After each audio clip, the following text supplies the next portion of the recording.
And the way you do that is by asking these probing questions that he was talking about.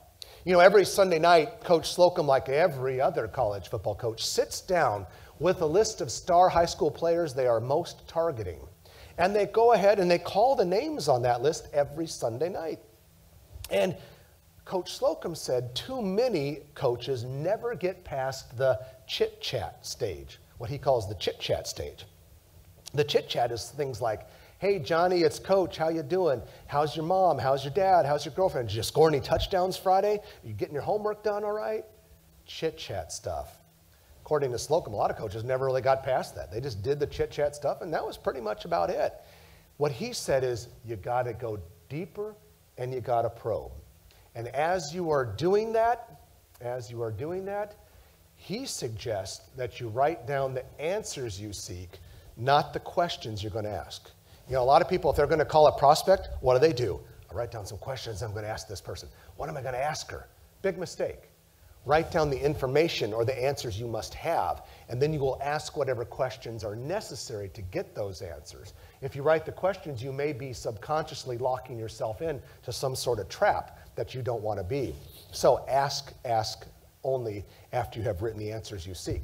But then Coach Slocum said probing questions mean that you go a little bit deeper and you go beyond the obvious. And as you are asking them, though, he has a word of caution for us. He said, never get ahead of the prospect. Okay, so as you ask questions, prospect goes down the path, you follow.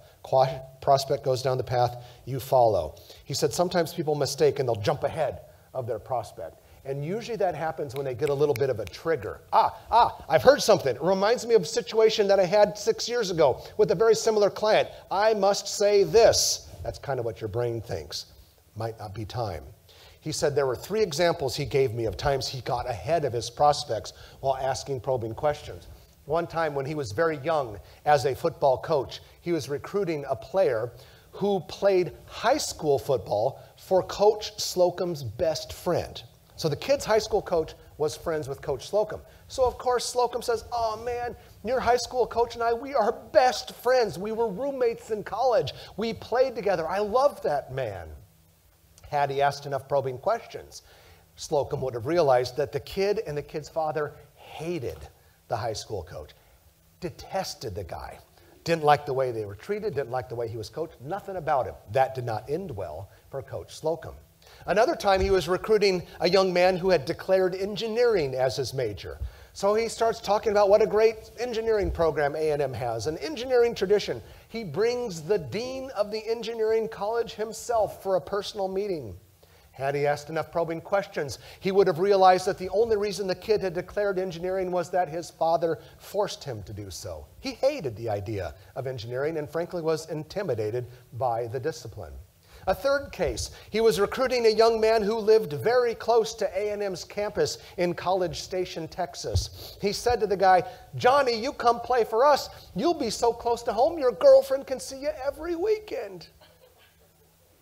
Had he asked enough probing questions, he would have realized the kid couldn't wait to college to have an excuse to get a new girlfriend.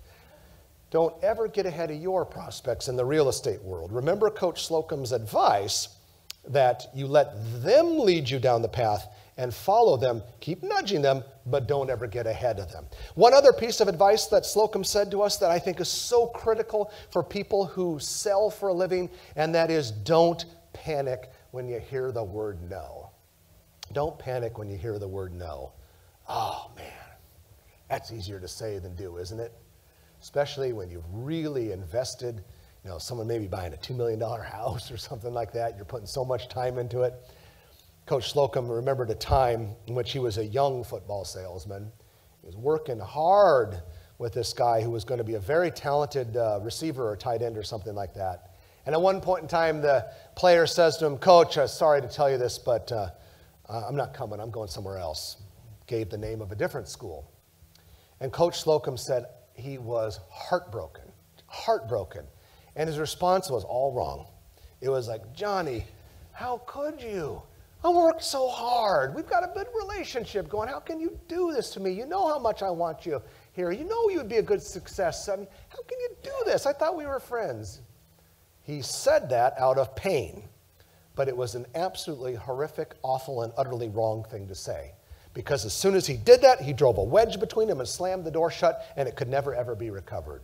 A similar thing happened to him years later. He used as an example. He was recruiting a young man, and the kid said, "Sorry, coach, I'm not coming to A&M. I just made a commitment, verbal commitment to Texas, chief rival."